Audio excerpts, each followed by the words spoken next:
이번 주 금요일인 25일은 우리 예수님의 탄생일, 즉 예수님의 생일날입니다. 이 성탄 전야제 행사를 할 때면 그 연극을 항상 하게 되는데 항상 했던 연극 중에 하나가 등장인물이 요셉, 마리아, 그리고 동방박사, 그리고 목동, 그리고 천사. 이런 인물들은 성탄절 전야제 할 때면은 항상 등장했던 인물들인 것 같습니다. 그리고 이제 우리는 동방박사가 예수님께 경배하는 모습을 생각을 하면 그림 하나를 띄워드릴 텐데요. 이런 모습의 그림입니다. 아기 예수님이 구유에 누워 있고요. 곁에 요셉과 마리아가 서 있고 주위에서 동방박사가 경배하는 이러한 그림들을 우리가 흔히 볼 수가 있습니다. 그런데 성경을 조금만 좀 자세히 보면은 그저 막연하게 알고 있었던 성탄의 모습이 성경의 이야기와 조금은 다른 것들을 발견을 하게 됩니다.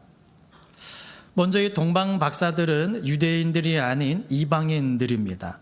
성경에서 예수님 탄생 때 아기 예수님을 찾아갔던 두 무리가 있는데 첫 번째 무리는 누가복음 2장에 등장하고 있는 들에서 밤중에 양을 돌보고 있었던 목자들, 목동들입니다.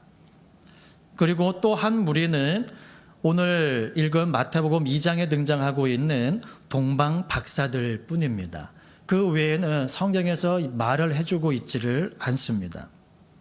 물론 누가복음 2장에서 시므온이라고 하는 할아버지와 안나라고 하는 할머니가 이 아기 예수님을 보고 하나님을 찬송하기는 하는데 그들은 아기 예수님을 찾아가서 경배한 것이 아니라 정결 예식 때에 마리아가 그 아기를 데리고 예루살렘으로 왔을 때 본 겁니다. 그러니까 예수님께서 태어나셨을 때 본 것은 아닙니다. 그러나 직접 찾아가서 경배했었던 목자들이나 또 동방에서 온 박사들도 메시아의 탄생을 그들 스스로 아는 것은 아니었습니다. 목동들은 천사가 나타나서 메시아의 탄생을 알려주었고요.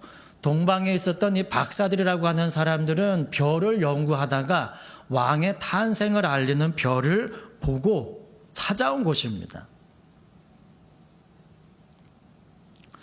즉 목자들은 하나님이 당신을 직접 계시해 준 거예요. 천사들을 통해서. 다시 말하면 오늘날 그 신학적인 용어로 말한다면 특별 계시를 받은 사람들입니다. 그리고 동방박사들은 별을 연구하는 사람들이에요. 자연 만물, 우주 만물 가운데 깃들어 있는 하나님의 뜻을 발견한 겁니다. 신학적인 용어로 얘기를 한다면 자연 계시를 받은 사람들입니다. 그러나 분명한 것은 두 경우 모두 하나님이 자연 계시로든 특별 계시로든 자신을 계시하지 않으셨으면 알 수 없는 것이었죠. 그리고 또 한 가지 우리가 알아야 할 것은 목자들이 천사의 말을 들었을 때에 그리고 동방의 이 박사들이 별의 징조를 봤을 때 그것을 믿었다는 겁니다. 이게 중요합니다. 이제 좀 이따가 말씀을 드리겠지만 이 동방 박사들이 누구냐, 도대체 어디에서부터 온 사람들이냐라고 하는 것을 말씀을 드릴 텐데요. 가까운 거리가 아닙니다. 하루 이틀에 올 수 있는 거리가 아니에요. 그 먼 거리에서 뭘 믿고 그것을 찾아왔을까? 그리고 그들이 발견한 그 아기가 온 세상을 구원할 메시아라고 하는 것을 그들이 어떻게 믿고 그곳까지 찾아왔을까라고 하는 궁금증이 생기게 되어집니다. 예수님 탄생 때뿐만이 아니라 다른 삶 속에서도 이렇게 그 하나님의 말씀 그리고 하나님의 계시하심이 사실임을 확인하고 더욱 확신을 갖게 되는 이야기들이 등장을 합니다. 사도행전 17장에 보면은 베레아 사람들이 등장을 하는데요. 이 베레아 사람은 데살로니가에 있는 사람보다 더 신사적이어서 간절한 마음으로 말씀을 받고 이것이 그러한가 하여 날마다 성경을 상고함으로 그 중에 믿는 사람이 많아졌다라고 이야기해 주고 있습니다. 여기서 상고하다라고 하는 것은 자세하게 골라내다, 채를 쳐서 가려내다, 탐색하다, 조사하다 등의 뜻을 가지고 있는 단어입니다. 그러니까 이 베레아 사람들은 사도 바울의 설교를 들었을 때 그냥 맹목적으로 아멘, 아멘 한 것이 아니라 그 말씀을 깊이 상고했다는 겁니다. 묵상을 했다는 거예요. 근데 그 묵상을 한 것이 사도 바울이 설교한 내용 중에 뭐가 틀린 건가라고 하는 것을 밝혀내기 위해서 말씀을 묵상한 것이 아니라 결국 그 말씀을 깊이 상고했을 때 어떤 일이 벌어졌다고요? 그 중에 믿는 사람들이 많아졌다고요. 다시 말하면 그들이 성경을 사도 바울의 말씀을 설교를 듣고 말씀을 더 깊이 상고했을 때 믿음이 더 확고해졌다는 겁니다.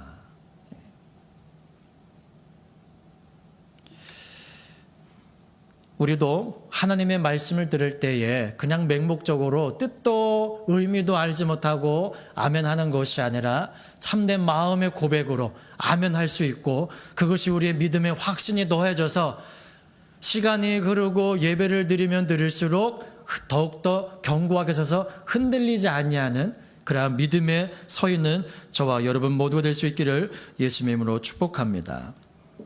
그리고 동방 박사들은 부한 자고요. 목자들은 가난한 자들이었습니다. 그리고 목자들은 가난하다 할지라도 유대인들이었고 동방 박사들은 부하다 할지라도 이방인이었습니다. 그런데 예수님은 그 무리들을 통해서 경배를 받으셨다는 것이죠. 다시 말하면 예수님은 부한 자든 가난한 자든 또 유대인이든 이방인이든 주님을 경배하고 그분을 예배하고 찾아오는 모든 분들의 구원자가 되어주신다는 것입니다. 구세주가 탄생하셨다는 그 메시지는 큰 기쁨의 좋은 소식, 곧 복음입니다. 그런데 놀랍게도 아기 예수께서 이스라엘에 탄생하셨을 때에 정작 그 복음을 예루살렘까지 찾아가서 유대 백성들에게 전달해 준 사람은 누구냐 하면 동방에서 찾아간 박사들입니다. 다시 말하면 이방인이었다는 것입니다. 그것도 자신들의 왕이 아니라 유대인의 왕이라고 말을 해요. 오늘 보면 2절을 합독해 보실까요? 시작. 유대인의 왕으로 나시니가 어디 계시뇨? 우리가 동방에서 그의 별을 보고 그에게 경배하러 왔노라 하니. 유대인의 왕으로 나시니가 어디 계시냐고 물어봐요. 우리의 구원자로 나시니가 어디 계시냐고 묻지 않습니다. 유대인의 왕으로 나시니가 어디 계시? 그들도 지금 모르고 있는데 생각지도 못하고 있는데 메시아는 기다리고 있습니다. 근데 그들은 알지 못하고 있어요. 그런데 그것을 깨우쳐 준 사람들은 이방인이었다는 겁니다. 그러자 무슨 일이 벌어집니까? 3절에 헤롯 왕과 온 예루살렘이 듣고 소동한지라 그럽니다. 소동하다라고 하는 뜻은 헬라어로 타라소라고 하는 말인데요. 함께 뒤흔들다, 당황하게 하다, 선동하다, 어지럽히다, 불안하게 하다, 무섭게 하다 등의 뜻을 가지고 있는 단어입니다. 그러니까 동방박사들이 찾아가서 이 말을 전했을 때에 그 상황이 어땠을지, 사람들의 마음이 어땠을지 짐작이 되어지죠. 그런데 조금 전에도 말씀드렸지만 지금까지 풀리지 않는 숙제 중에 하나는 그럼 이 동방박사들이 누구며 어디에서 온 사람들이냐 하는 것입니다. 성경에서도 그들은 동방에서 온 사람들이라고만 말씀하고 있을 뿐 그들이 어느 지역 사람인지조차도 알려주지 않고 있습니다. 그런데 성경에서는 굉장히 중요한 인물로 다루어지죠. 이와 비슷하게 창세기 14장에서 소돔과 고모라 성에 살고 있던 아브라함의 조카 롯이 4개국 연합국에 의해서 소돔과 고모라 성에 있던 모든 사람들이 포로로 끌려가게 됩니다. 그때 이 아브라함이 집에서 길러온 자 사병이에요. 개인 병사 318명을 데리고 가서 4개 연합국을 물리치고 잡혀갔던 사람들을 다 도로 찾아옵니다.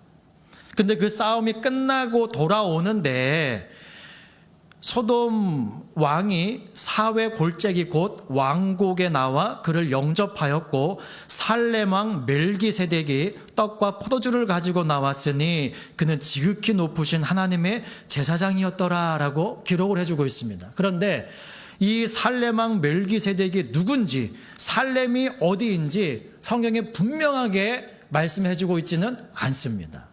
그냥 추측으로 살렘이 예루살렘의 옛 이름이다라고만 추측을 할 뿐 아무도 이곳이 어디인지 이 멜기세덱이 누구인지 정확하게 말을 해주지를 못합니다. 그런데 최초의 11조가 등장하는 곳이 이 부분이에요. 아브라함이 이 멜기세덱에게 그 얻은 것에서 10분 1을 줍니다. 굉장히 중요한 장면인데 그가 누구인지는 알 수가 없습니다. 동방 박사들 굉장히 중요한 인물인데 사실 목자들보다도 더 중요하게 다뤄주는 인물이 예수님 탄생 때 이 동방 박사들이잖아요. 그런데 이들이 어느 나라 사람인지 그 이름이 누구인지도 알 수가 없다는 것입니다. 오늘 읽은 이 본문의 이야기는 나라도 이름도 알 수 없는 동방에서 온 박사들의 행적이 기록되어져 있습니다. 마태복음 2장 1절부터 12절까지는 계속 이 동방 박사들의 이야기가 주를 이루고 있습니다. 예루살렘을 서동케 한 그들은 결국 그들이 찾던 대로 11절에 아기와 그 모친 마리아와 함께 있는 것을 보고 엎드려 아기께 경배하고 보배압을 열어 황금과 유향과 모략을 예물로 드리고 12절 끝에 보니까 고국에 돌아갔습니다. 거기에서 머물러 있지를 않아요. 돌아갔어요. 그냥 그렇게 아기 예수께 경배하고 고국으로 돌아갔습니다. 그럼 과연 동방 박사들은 언제 아기 예수를 경배하고 또 예물을 드렸을까? 우리는 보통 예수님께서 베들레헴에 태어나신 바로 그날에 동방 박사들에 가서 아기 예수님께 경배한 것으로 아까 그림에서 봤듯이 그렇게 생각을 하고 있는데 과연 언제였을까라고 하는 것입니다. 누가복음 2장에 보면 그 천사가 목자들에게 말할 때는 너희가 가서 강보에 쌓여 구유에 누인 아기를 보리니 이것이 너희에게 표적이라라고 말합니다. 그리고 누가복음 2장 16절에 보니까 빨리 가서 마리아와 요셉과 구유에 누인 아기를 찾아서라고 분명하게 말을 해주고 있습니다. 그런데 우리가 보고 있는 이 한글 개역판 성경은 동방 박사들이 방문했던 아기와 목자들이 방문했던 아기를 똑같이 아기라고 말을 해주고 있는데 헬라어 성경에 기록된 아기라고 하는 말의 원어는 전혀 다른 명칭으로 되어 있고 그 뜻도 다릅니다. 목자들이 방문해서 만났던 누가복음 2장의 아기는 헬라어 브레포스라고 하는 단어고요. 동방 박사들이 방문해서 만났던 마태복음 2장의 아기는 헬라어로 파이디온이라고 하는 말입니다. 두 단어가 분명하게 다릅니다. 이 브레포스라고 하는 단어는 이제 막 낳은 아이, 다시 말하면 갓난 아이를 이 브레포스라고 하고요. 파이디오는 7세까지의 어린 아이를 칭하는 말입니다.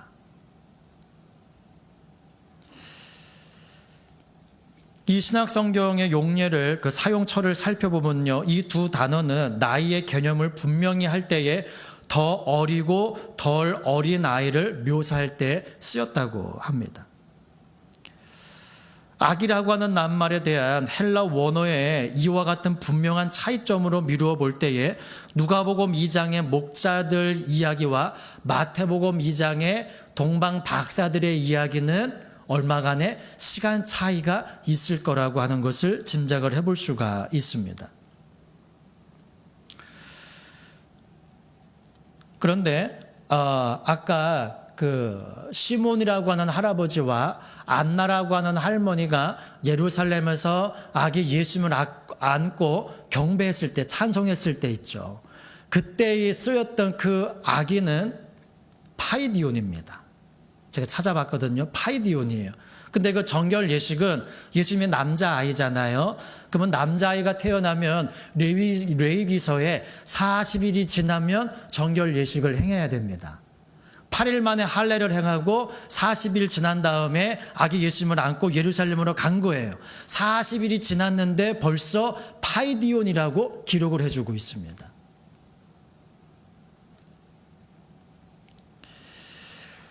예수님이 그 40일이 되었을 때에 이미 그렇게 말을 해주고 있다는 거죠. 그리고 오늘 본문 11절에 집에 들어가 아기와 그 모친 마리아에 함께 있는 것을 보고 엎드려 아기께 경배하고 라고 하는데요.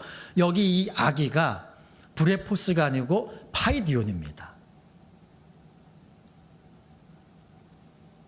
그리고 분명히 지금 이 11절에 말을 하고 있죠. 이 박사들이 간 곳이 어디냐면은 마구간으로 들어간 것이 아니라 어디로 들어갔습니까? 집에 들어갔습니다. 집에. 그럼 여러분 40일이 지난 다음에 정결 예식을 행할 때 그 아기를 브레포스가 아니고 파이디온이라고 불렀는데 그 40일 동안의 아기를 구유에 누워서 있을 부모가 어디 있겠습니까? 그렇겠죠? 여러분들 자녀를 할 수 없이 그 마구간에서 나와가지고 구유에 누워놨는데 40일 동안 거기에 그냥 누워 놓으시겠습니까? 여러분 같으시면.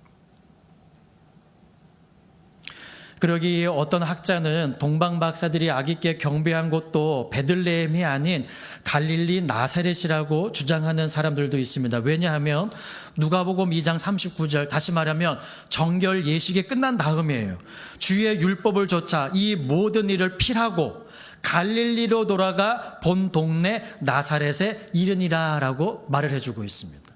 40일 정결 예식을 끝난 다음에 나사렛으로 갔다는 거예요. 그래서 어떤 학자들은 동방 박사들이 가서 아기 예수를 경배한 곳은 베들레헴이 아니라 나사렛이다 라고 말하는 학자들도 있습니다.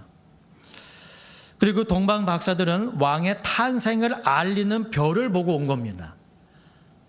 탄생의 소식을 알리는 언제쯤 왕이 태어날 거다라고 하는 그 별을 보고 온 게 아니라 왕의 탄생을 알리는 별을 보고 온 것입니다. 그래서 오늘 본문 2절에 보시면은요, 그의 별을 보고 그에게 경배하러 왔다라고 말하라고요. 또 7절에도 보면은 이 헤롯이 박사들을 불러서 물어보죠. 별이 나타난 때를 자세히 물어봅니다. 그리고 오늘 본문 이후인 16절에 보면은 이 박사들이 오라고 자기에게 다시 오라고 했는데 안 왔거든요. 그 화가 나가지고 박사들에게 자세히 알아본 그때를 표준하여 2살부터 그 아래로 다 죽입니다. 정확하게 갓난아기라고 생각을 한다면 그냥 그 아기만 죽이라고 하면 되는데 2살 이하로 죽이라고 그럽니다. 다시 말하면 그 별을 본 때가 이미 1년이 넘은 때라는 것이죠. 많은 지금까지 알려진 바로는 이 동방 박사들이 있던 나라가 페르시아라고 많이 생각을 합니다. 지금의 이란 지역 있는 그 안쪽이거든요. 그 페르시아에서 이 베들레헴까지 거리가 약 1000마일, 1600km 정도가 됩니다.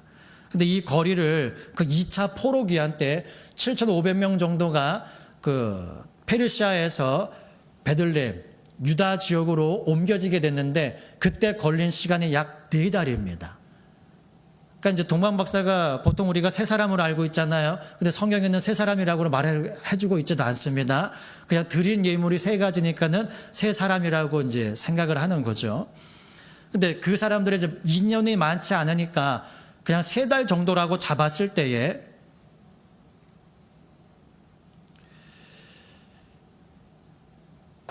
굳이 지금 별을 발견한 지가 1년이 넘었는데 굳이 3달 걸릴 거리를 그때 와서야 굳이 아기께 경배할 필요는 없을 거란 말이죠.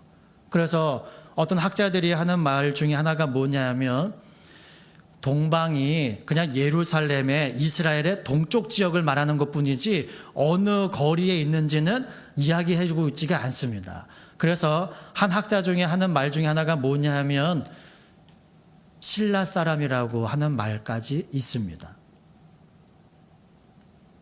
왜 그러냐 하면은요, 일단 거리로 보면은 서울에서 베들레헴까지 제가 검색을 해봤더니 8,000km가 나옵니다. 그러니까 1,600km를 3달간 그냥 움직였다고 생각을 했을 때 8,000km를 그렇게 거리로 환산을 하니까 약 15달이 걸립니다. 15달. 그러니까 1년 3개월인 거죠. 그리고 삼국유사 가락국기에 이게 이제 저희 담임 목사님께 처음 들었던 말씀인데요. 그 김수로 왕의 부인이었던 이 허황옥이라고 하는 그 공주가 있는데요. 이분이 있던 지역이 인도 중부의 아유타라고 하는 곳이라고 합니다. 근데 이 아유타국이 유대인 공동체였다고 하는 그 연구 결과가 있습니다. 그 왜 여러분들 그 풍경 해가지고 종 밑에 물고기 모양 있는 거 있죠? 그게 기독교적 색채가 있는 것이라고 목사님께서 알려주셨어요. 그 말씀을 듣고 깜짝 놀랐습니다. 깜짝 놀랐어요. 그리고 그 시리아 사본이 있는데요. 그 시리아 사본에서는 동방 박사들의 고국은 예루살렘에서 아주 먼 곳인 신비로운 땅 시르라고 불리는 땅이라고 기록을 해주고 있다는 겁니다. 그런데 이 실라라고 하는 땅 고어가 시리예요. 시리. 그리고 이 시리아 사본에서 동방 박사들이 도마에게 세례를 받았다는 이야기가 기록이 되어져 있습니다. 한국의 기록이 아니에요. 시리아 사본입니다. 그런데 묘하게도요, 이것도 목사님께 처음 들었던 이야기입니다. 경북 영주시 평은면 강동리 산기슭에 도마라는 히브리어가 새겨져 있는 도마상이 있다는 겁니다. 근데 이 석상을 제일 먼저 발견한 분이 유우식이라고 하는 분인데요. 이분이 그 여의도 수목원교회 집사였다고 합니다. 근데 꿈에 예수님이 나타나셔서 우시가 평운군 평은면 왕유리에 가서 석상을 찾아 역사를 바로 세우라라고 하는 음성을 들었대요. 그래서 그냥 그 지역을 찾아가는데 막연하잖아요. 한 번도 가본 곳이 아닌데 어떤 할아버지한테 물어봤더니 그 어르신이 하시는 말씀이 언덕배기 산 밑에 두상이 없는 부처바위가 있다라고 그러더래요. 머리가 없는 부처바위가 있대요. 그래서 올라갔는데 큰 바위는 있는데 아무리 불쑥불 헤쳐도 이 머리가 없는 불상도 없다라는 겁니다. 그래서 거기에 무릎 꿇고 기도를 했대요. 보이지 않는다고, 아무것도 없다고 알려달라고. 그랬더니 그 바위에 이끼를 벗겨보라고 그러시더래요. 그래서 이끼를 벗겨봤더니 나타난 게 이 도마상입니다. 실제로 그 보면은요, 머리가 없는 희미하게 사람의 형체가 이렇게 있습니다. 근데 분명하게요, 그 옆에 4개의 글자가 새겨져 있는데 그 글자가 뭐냐면은요, 타우맴이라고 하는 글자가 새겨져 있는데 타우가 도구요, 맴이 마입니다. 이게 도마의 글자입니다. 그리고 옆에는 기도하는 손이 이렇게 표시되어 있고요, 사람의 형상이 있습니다. 이게 뭐냐면 도마는 기도하는 사람이었다는 거예요. 이게 한국 사람이 누가 알고 그거를 거기다가 새겨 놓았겠습니까? 알지도 못하고 믿지도 아니하는 도마라고 하는 사람을 어떻게 알고 거기다가 새겨 놓았겠느냐 하는 것입니다. 이 동방 박사들이 드린 예물을 보면은요, 첫 번째는 황금입니다. 황금 그러면은 부를 상징하는 거잖아요. 만왕의 왕이신 예수님께 황금을 드리는 것은 그 왕께 드리는 합당한 예물이라 할 수가 있죠. 유황이라고 하는 것은 아라비아 지방의 관목에서 채취한 향기로운 송진입니다. 송진. 노랗게 생긴 송진이더라고요. 사진을 봤더니. 제사장이 성막에서 하나님을 예배할 때 사용을 했고요. 제사장이 백성들의 죄 사함을 위해서 중보해 주었듯이 제사장 되시는 예수님께서 자기를 힘입어 하나님께 나오는 자들의 죄를 중보해 주신다는 것을 의미하는 것입니다. 그리고 모략은 시체를 염할 때 사용하는 방부제입니다. 매우 귀한 신분을 가진 사람이 죽었을 때에만 그 시체에 바르는 고가의 값비싼 물품이었다는 것입니다. 이 동방 박사들은 그들이 가다가 아이고 그래도 우리가 빈손으로 가면은 안 되지 않겠어, 가다가 선물을 사가지고 간 게 아니라 출발할 때부터 아기 예수께 드릴 그 예물을 정성껏 준비해서 갔다는 것입니다. 여러분들 신기하지 않으세요? 그 동쪽에서 알지도 못하는 그 먼 거리 있던 사람들이 어떻게 알고 그 왕의 탄생하시며 별을 보고 어떻게 이스라엘 땅으로 갔겠느냐는 겁니다. 그것도 베들레헴으로. 그리고 그 아기 예수님이 계시는 그 집 위에 별이 머물렀다라고 성경은 기록을 해주고 있는데요. 별이 눈앞에서 이동을 하는 것도 아니고 그 하늘에 떠 있는 별을 보고 어떻게 집을 딱 집었겠느냐 하는 겁니다. 알지 못하면 할 수 없는 거죠. 하나님에 대해서 결코 몰랐던 사람들이라면 아예 진짜 우리가 생각하고 있는 이방이었다라고 한다면 이게 상상을 할 수가 없는 일입니다. 분명히 하나님에 대한 지식이 있고 믿음이 있고 메시아를 기다리는 사람들이었다는 거죠. 그래서 그 메시아를 기다리면서 별을, 왜 하나님의 징조가 분명히 있을 것이기 때문에 그 별을 연구하는 사람들이었다는 것입니다. 이것이 사실이건 사실이 아니건 간에 분명히 이 동방 박사들은 아기 예수님을 경배하기 위하여 그 먼 거리를 마다하지 않고 찾아갔다는 것입니다. 예수님을 만날 날이 우리는 언제인지 알지 못합니다. 예수님을 처음 만난 날 그날부터 지금까지 우리는 예수님을 만나기 위해서 지금까지 열심히 달려왔습니다. 어떠한 분들은 이제 몇 년 걸어오신 분들이 있고 어떤 분들은 수십 년을 그 예수님을 만나기 위해서, 다시 오실 메시아를 만나기 위해서 수십 년을 오신 분들도 있습니다. 하지만 우리가 그 우리의 신랑으로 오시는 예수님을 맞이하러 갈 때에 빈손으로 가지 아니하고 정성껏 예물을 준비해서 나아가. 우리 이방인이었잖아요. 그분을 알지 못했던 이방인. 선교사들의 그런 헌신과 희생이 없었으면 지금도 우리는 그냥 부처님을 섬기고 있을지 아니면은 산에다가 예배를 하고 있을지, 아마 저희 가정은 지금도 장독대에다가 정한수를 떠놓고 비나이다 했을 수도 있습니다. 왜냐하면 저희 할머니가 그렇게 하셨기 때문에. 그런데 복음이 저희 가정에도 들어왔고 그래서 예수님 믿는 가정이 되어졌습니다.